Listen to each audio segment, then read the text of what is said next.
తులసి కోట నీదిలే మెట్టినింటి పూజకి పేరు నిల్పవమ్మ ప్రేమ కల్పవల్లివై ఇల్లు నిల్పవమ్మ పిల్ల పాప తల్లివై కుంకుమ పూల శోభలతో గుండెలు దాటిన ఆశలతో కొంగు పట్టి కోరుకున్న అన్నగారి దీవెన అదే చాలుగా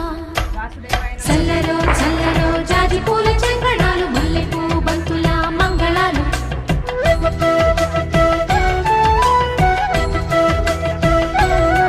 మా కళ్యాణ సీతని కన్నులార చూడరండి మా బంగారు తల్లిని దీవించి వెళ్ళరండి